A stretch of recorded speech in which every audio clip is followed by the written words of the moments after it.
할렐루야. 아멘. 같이 인사하겠습니다. 당신은 복음 회복하고 전달할 절대 제자입니다. 당신은 복음 회복하고 전달할 절대 제자입니다. 하나님의 유업을 이을 자입니다. 하나님의 유업을 이을 자입니다.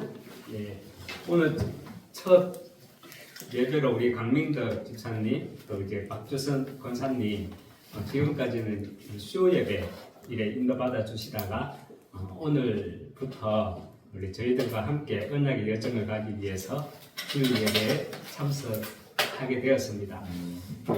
또 나중에 우리 잠시 뒤에 인사하겠지만 이 시간 하나님께 영광의 박수 다 같이 배경광 다시 우리 박수 안 올리고 배경광 박수 안 했습니다. 다시 하나님께 영광의 박수.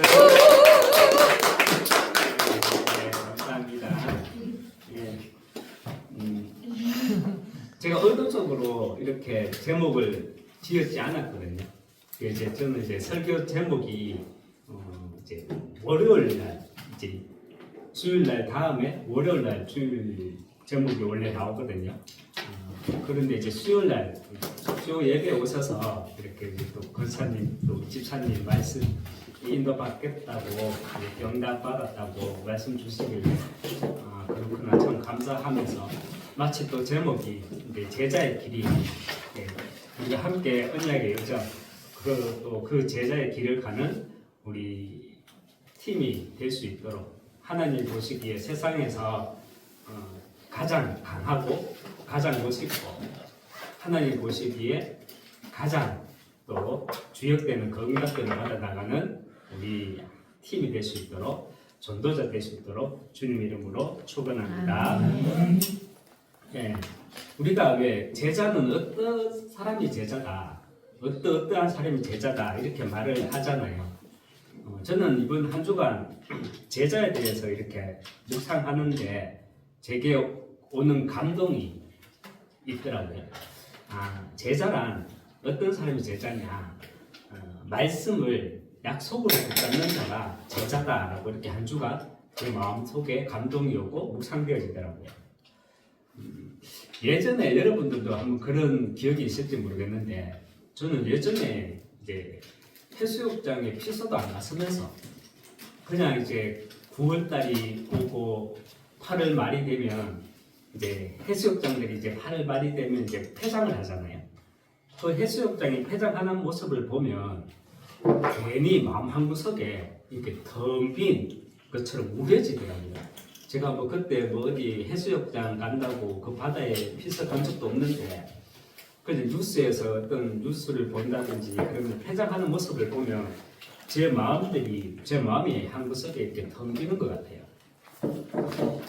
많은 사람들이 지금은 어디에 가 있을까? 물론 집에 가 있겠죠. 그건 우울해지더라고요. 유명한 배우였죠. 마릴린 먼로. 마릴린 먼로가 이런 말을 했잖아요. 내 마음은 폐장한 해수욕장과 같다. 이런 고백을 했었죠. 1994년도에 제가 군에서 이제 부사관이다 보니까 영해거주를 했거든요. 이맘때였어요. 4월달에. 진해에는 4월달 되면 굉장히 예쁘거든요. 벚꽃이 막 도시 한가운데 날리고 막 그래요. 토요일이었는데 오후 시간에 퇴근을 하고 제 2층 자취방에 2층 옥상에서 난간에 기대어서 이렇게 딱 서가 있는데 그 봄바람이 제 피부를 제 몸을 딱 스치고 지나가는 거예요. 그러면서 문득 드는 생각이 어떤 생각이었냐면 내가 오늘처럼 이렇게 평안하고 행복할 날이 있을까? 이런 생각이 문득 드는 거예요. 괴테라는 분 아십니까? 사람? 괴테는 이런 말을 했죠. 괴테는 당시에 금수저로 태어났습니다. 독일에서 태어나서 신앙생활도 했었던 것으로 알고 있는데요. 그의 마지막 인생 고백에서 이런 말을 하더라고요. 나는 이 세상을 살면서 하루도 행복한 날이 없었다라고 이렇게 고백을 하더라고요. 그의 마지막 인생 고백에서 이런 말을 했던 것이 기억나면서 마릴린 먼로나 괴테나 또 구원받지 못했던 과거의 저나 하나님이 주인되지 못한 나의 영적 상태들을 보게 됩니다. 여러분, 우리 인간은 왜 행복이 없습니까? 나는 행복한데 왜 내보고 행복이 없다 그래? 우리 인간은 왜 행복이 없습니까? 나는 행복하다. 그렇게 우기는 거 말고요. 참 평안에서 오는 행복. 나는 행복한데 왜? 그런 사람들이요, 혼자 있을 때 주변의 지인들한테 안부 전화를 하면 전화를 받고 하는 말이 뭐라 그런지 아십니까? 나는 죽겠다. 나는 내 인생은 와 이래. 이래 놓고 우리가 복음을 전하잖아요. 인간이 왜 행복이 없는 줄 아십니까? 이렇게 복음 전하면 나 행복한데 왜? 이렇게 말해요. 이중성을 가지고 있어요. 우리 인간은 왜 행복이 없습니까? 그 답은 영적으로 죽어 있기 때문입니다. 로마서 3장 23절에 모든 사람이 죄를 범하였음에 하나님의 영광에 이르지 못하더니 말씀을 합니다. 하나님의 말씀 성경에서는요, 죄를 뭐라고 말씀합니까? 창세기 3장 1절에서 6절 사건, 이것이 바로 우리 인간의 죄입니다. 하나님은 분명히 창세기 2장 17절에 선악을 알게 하는 나무의 열매는 먹지 말라. 먹는 날에는 반드시 너희가 죽으리라. 우리 인간에게 말씀하셨습니다. 그런데 창세기 3장 4절에서 뱀은요, 첫사람 아담과 하와에게 뭐라고 말씀했습니까? 뭐라고 말했습니까? 너희가 결코 죽지 아니하리라. 안 죽는다 했습니다. 여러분, 누구 말이 맞았습니까? 선악과를 먹은 결과 어떻게 되었습니까? 아담과 하와는 죽지 않았죠. 아담과 하와는요, 자녀를 생산하면서 930살까지 살았거든요. 성경에서 말하는 죄란 하나님과 단절된 그 결과 영적인 죽음을 말하는 것입니다. 그렇다면 여러분, 하나님을 만난 사람들은 다 행복합니까? 여러분, 행복합니까?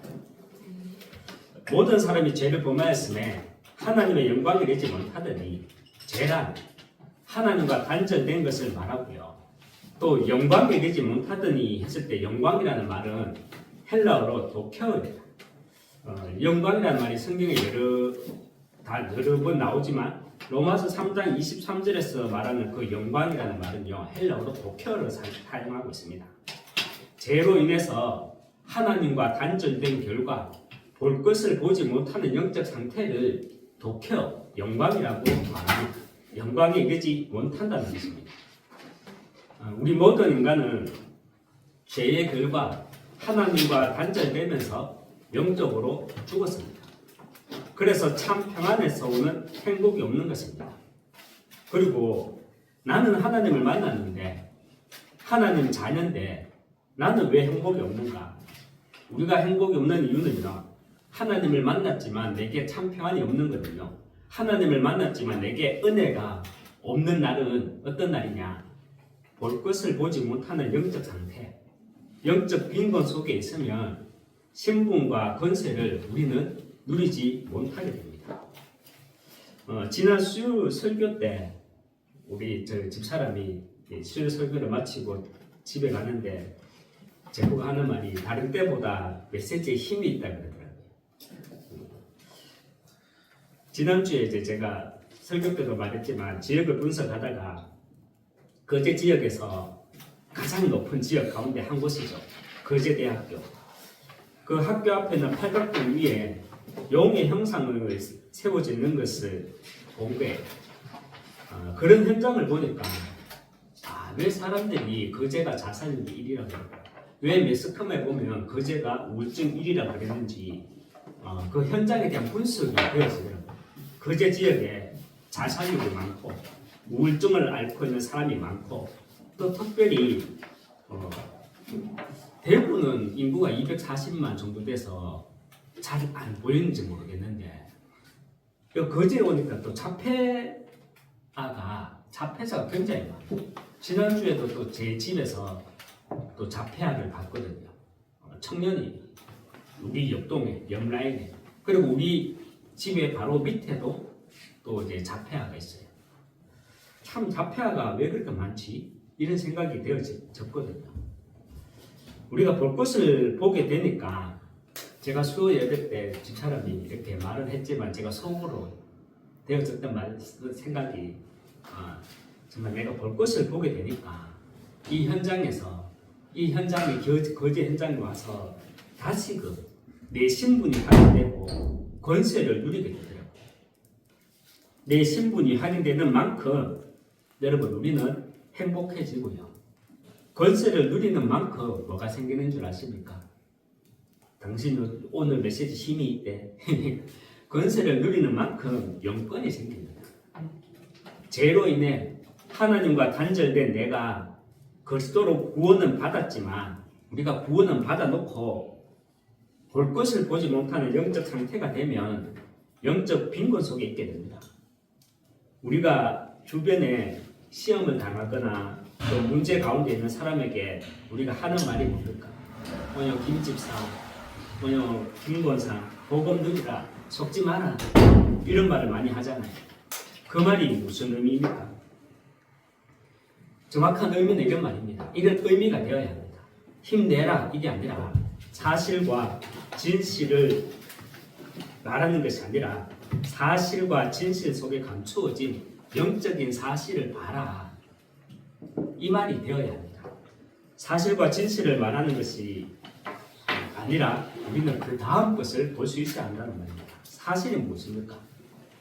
뉴스에 나오는 것이 사실입니다.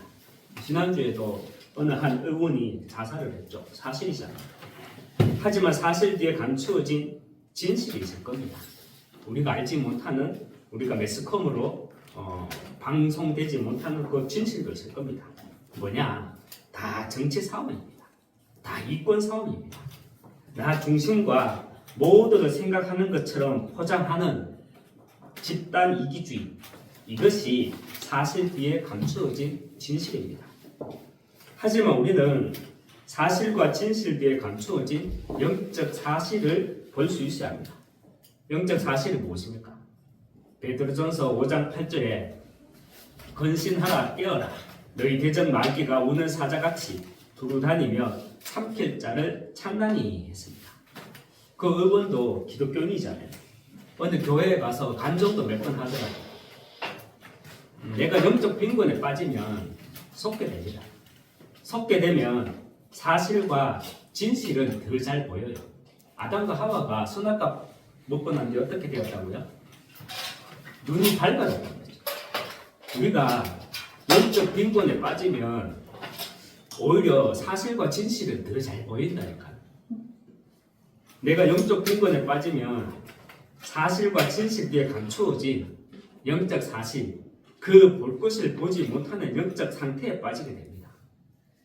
영적 빈곤이란 불신자는 아니지만 우리가 영적 빈곤이란 불신 상태입니다. 하나님은 만났지만 하나님의 영광에 이르지 못하는 것입니다. 볼 것을 보지 못하는 영적 상태, 즉 그리스도로 세상을 볼 수 있는 영적인 눈, 복음의 눈이 내게 없는 것이 영적 빈곤입니다.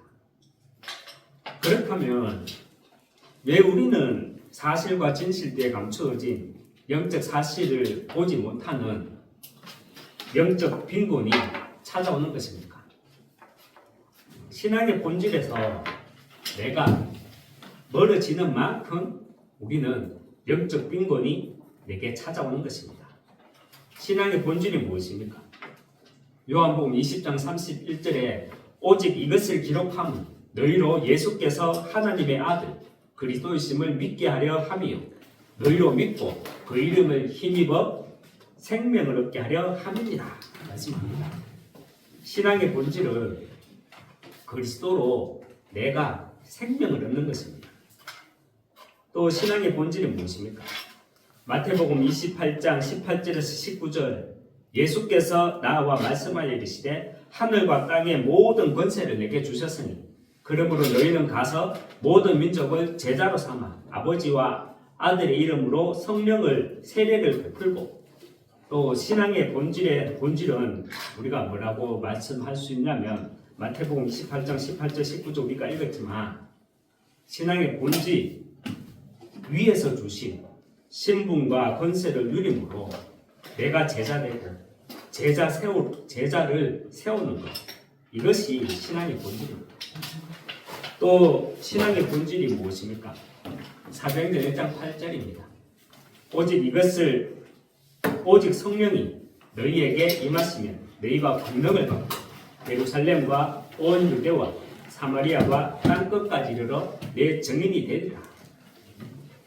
신앙의 본질은요, 먼저 그리스도 안에 있는 생명을 내가 얻고 그 생명 안에 있는 신분과 권세를 누림으로 내가 제자 되고 또 제자 세우는 이 일에 점인되는 것.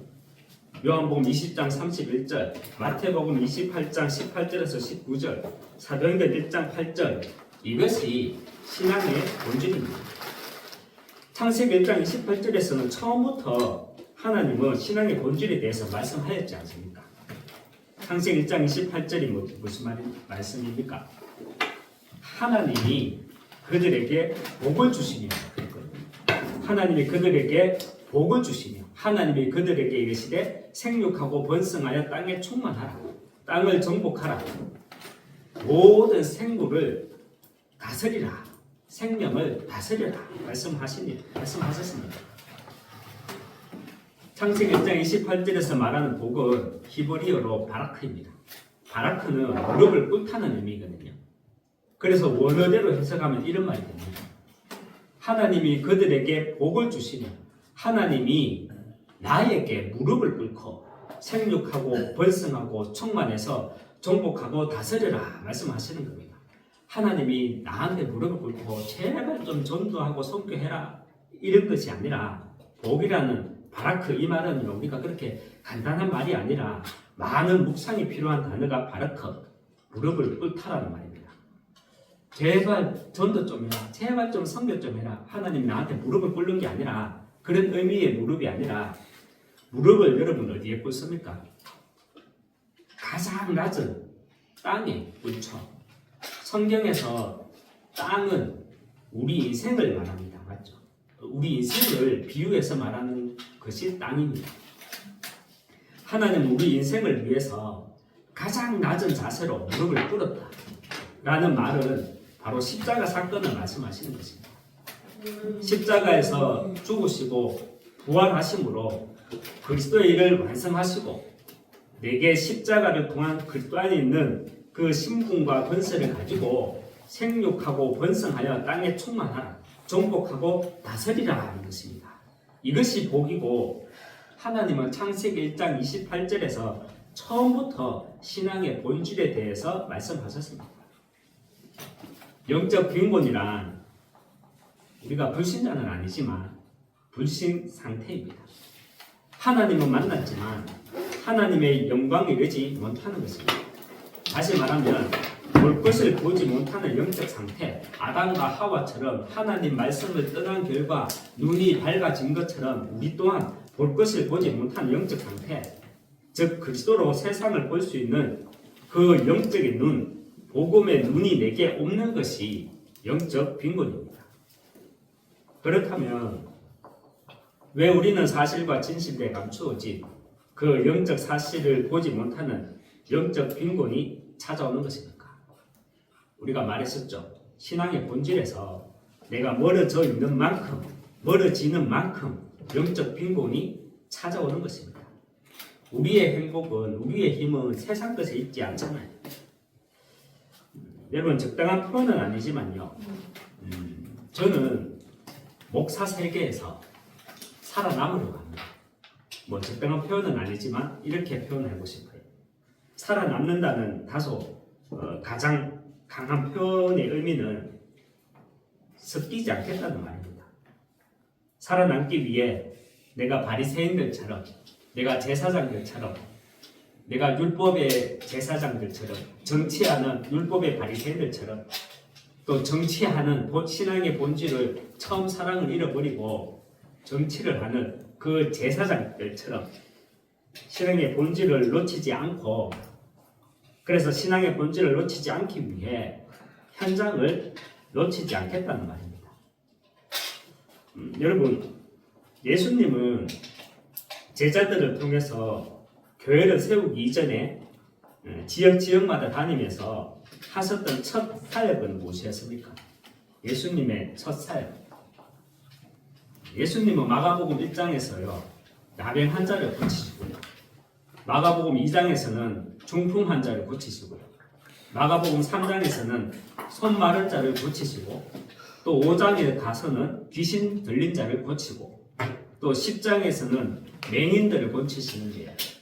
예수님은 뭐 전문 의사도 아니면서 왕진하는 것도 아니고 동네 걸어다니면서 어디 뭐 왕진하는 것도 아니고 왜 지역마다 이렇게 다니면서 가장 먼저 집중하신 사역들이 이런 사역들이었습니까? 여러분, 나병 환자의 특징이 무엇입니까? 또 중풍 환자의 특징이 무엇입니까? 나병 환자의 특징은요, 신경세포가 파괴되어 가지고 무감각해지는 것입니다. 아파야 하는데 통증을 느끼지 못하는 것이 나병 환자들의 특징입니다. 그래서 뜨거운 물을 부어도 뜨거운 줄을 모르잖아요, 나병 환자는. 그래서 성경에 등장하는 나병 환자는 영적으로 무감각한 그리스도인의 영적 상태를 상징적으로 표현하고 있는 것입니다. 이 세상의 모든 문제의 시작은 하나님 떠난 문제고, 그래서 현장에는 지금도 성경에서 말하는 12가지 인생 문제를 통해서 많은 인생들이 고통당하고 있는데, 이 사실을 눈앞에서 보고도 영적으로 무감각한 그리스도인의 영적 상태를 지적하는 것입니다. 그리고 중풍 환자의 특징이 무엇입니까? 우리말 성경에서는 중풍 환자라고 번역되어 있지만 원문에 보면 마비된 사람이라고 기록되어 있습니다. 중풍병자는 당시 율법과 온갖 전통에 매여서 모든 사고와 신앙이, 그 신앙의 근본이 철저히 마비된 유대민족을 상징하고 표현하는 것입니다.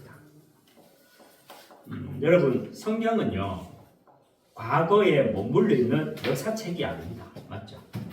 성경은 지난날 과거에 기록되어졌고 과거에만 머물러 있는 책이 아니라니까요. 성경은 현재 진행형입니다. 성경은 역사이지만 흐름의 이야기입니다. 그래서 예수님은 지금 이 시대 저와 여러분에게도 현장에 시선과 마음을 두지 못하는 영적으로 무감각한 그리스도인의 영적 상태를 지적하고 있는 것이고요. 지금 신앙의 본질이 철저히 마비된 이 시대 교회를 향해 메시지를 주시는 것입니다. 우리가 검토일 시대, 또 세 가지 뜰 검토일 시대, 묵상운동 시대를 하면서 우리가 반드시 참조해야 할 것이 예수님의 첫 사역이 어떤 것이었는지를 반드시 참조해야 합니다. 여러분, 복식호흡하면 나병이 고쳐집니까? 복식호흡을 하면 중풍이 고쳐집니까? 우리가 기도에 호흡을 담는 이유는 복음편지 10과 그 응답을 누리기 위해서입니다. 복음편지 10과 제목이 무엇입니까? 기도하면 왜 질병이 떠나가는가? 여러분, 기도하면 정말로 질병이 떠나갑니까? 기도하면 왜 질병이 떠나가는가? 복음편지 10과의 답은요, 질병이 떠나가는 것이 아니라 그 질병이 나와 상관이 없어지는 것입니다. 우리 오늘 찬양 불렀잖아요. 나의 갈 길을 나가도록 예수 인도하시네. 그 찬양을 지은 분이 누구라고요? 맹인이었죠. 우리가 기도에 호흡을 담는 이유는요, 집중과 묵상으로 내 영혼을 살리고 내 영혼이 살아남으로 영적 빈곤에서 빠져나와서 어떤 문제와 사건이 나와 상관이 없는 그 제자의 길을 가기 위함입니다. 제자는 어떠한 사람이 제자다라고 말을 하죠. 우리는 제자는 어떤 사람이 제자다 말을 하죠. 이 시간 우리들에게 주시는 하나님의 말씀은요, 제자란 말씀을 약속으로 붙잡는 자가 제자입니다. 이때 내 몸의 질병이 내게 일어나고 있는 문제와 사건과 현실들이 나와 상관이 없어지는 것이고, 이때 치유의 역사도 일어나는 것입니다. 유언목행이라는 말이 있습니다. 선비의 말을 하면서 목자의 행동을 한다는 뜻으로요, 말과 행동이 다름을 가리키는 말입니다. 이것이 유언목행이죠. 우리는 보통 여기에 다 속습니다. 유언목행, 말과 행동이 다른 그런 모습에 의해서 우리는 다 속게 됩니다. 또 이런 말이 있습니다. 상처는 주는 사람보다 받는 사람이 더 나쁘다. 저는 처음에 이 말을 한 15년, 10년 전에 이 말을 처음 들었거든요. 상처는 주는 사람보다 받는 사람이 더 나쁘다. 처음에 이 말을 들었을 때 진짜 환장하더라고요. 안 그래도 아파 죽겠는데 내가 더 나쁘대. 이 말이 정말 이해가 안 돼요. 그런데 지금은 충분히 이해가 돼요. 그 상처에 반응하게 되면 그 사람에게 내가 상처를 준 그 사람에게 내가 반응하게 되면 죽는 거는요, 그 사람이 죽는 게 아니에요. 죽는 건 내가 죽더라고. 그리고 내가 죽게 되니까, 내가 죽기 때문에 내 후대가 죽고, 후대가 죽으면 어떻게 됩니까? 시대 재앙이 임하게 되는 것입니다. 그래서 하나님의 시선과 전도의 관점으로 봤을 때 누가 더 나쁘냐? 상처는 주는 사람보다 받는 사람이 더 나쁜 것입니다. 우리는 사실과 진실 뒤에 감추어진 영적 사실까지 우리는 볼 수 있어야 합니다. 그래야 영적 빈곤에 빠지지 않고 신앙의 본질을 놓치지 않는 가운데 어떤 문제와 사건 앞에서도 내가 영향을 받지 않고 제자의 길을 가게 됩니다. 말씀을 맺겠습니다.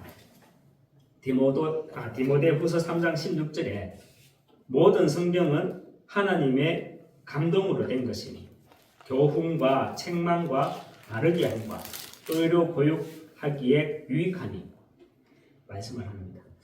성경은 하나님의 감동으로 기록되어졌습니다. 그래서 영적인 존재인 우리 인간은 말씀이 나의 왕이 되어야 합니다. 우리가 이런 말을 하죠. 주인을 바꿔라. 주인을 바꿔라. 우리가 주인을 바꿔라 말을 하는데 말씀이 묵상되어질 때 주인이 바뀝니다. 염려가 주인이 되고요. 문제가 주인이 되고요. 한이 주인이 되고요. 상처가 주인이 되고 그럴 때가 있잖아요. 그럴 때 우리는 주인을 바꿔야 돼요. 근데 그 주인을 어떻게 바꾸냐? 하나님이 나의 주인 되어주세요. 아멘. 이게 주인 바꾸는 거니까. 요한복음 1장 1절에 태초에 말씀이 계시니라. 이 말씀이 누구라고요? 하나님이라고 그랬거든요. 그래서 우리는 말씀이 묵상되어질 때 주인이 바뀌는 겁니다. 하나님이 나의 주인이 되는 겁니다. 말씀을 약속으로 붙잡는 그 영적 풍요 속에 있는 절대 제자 되시기 주님의 이름으로 축원합니다.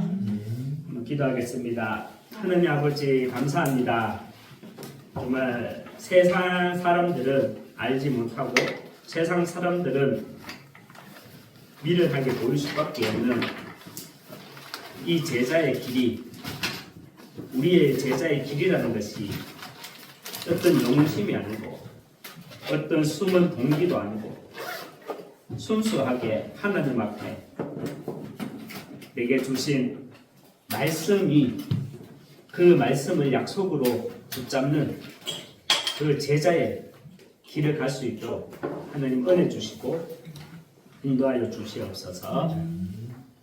정말 신앙의 본질 다시 한번 묵상하고 인도받아 나가는 한 주간 되도록 축복해 주시옵소서. 예수 그리스도 이름으로 기도합니다. 아멘. 예, 교회에서 알리는 소식이 있습니다. 우리 대표 기도 때 말씀 주셨지만 4월 8일 화요일 두 번째 우리 거제 지역 캠프로 인도받습니다. 캠프로 인도받는 이유는 그렇잖아요. 우리가 전체를 듣게 해야 됩니다. 네 사람 만들기 위해서 한 사람 붙잡고 1년이고 10년이고 하는 게 아니라 우리는 전체를 들을 수 있도록 그래서 캠프로 하고 그 전체 속에 동기 없이 우리와 같은 그 제자를 발견하고 세우기 위해서 캠프로 인도받습니다. 함께 기대해 주시기 바랍니다. 이 시간 헌금 하나님께 예배 드리겠습니다. 옆으로 오지 마시고 정면으로 와주세요. 예. 이렇게. 예. 기도하겠습니다. 하느님 아버지 감사합니다. 또 귀한 말씀을 주시고 우리가 이 말씀 붙잡고 세상 사람들은 알지 못하는 그 말씀의 능력으로 말씀의 능으로 이번 한 주간도 살아나갈 수 있도록 은혜 주시고 또 하나님 아버지 귀한 예물을 또 하나님께 드립니다. 이 예물을 통해 정말 우리가 전도자의 길, 그 제자의 길을 갈 수 있도록 정말 우리가 귀한 현장에 정말 이 예물이 사용되어져서 하나님의 영광이 드러나는 귀한 예물로 축복해 주시고 우리가 있는 이 예배를 통해 빛의 경제가 또 회복되어지고 내 업에 우리 후대에 숨은 경제가 또 하나님이 인도해 주시옵소서. 예수 그리스도 이름으로 기도합니다. 아멘.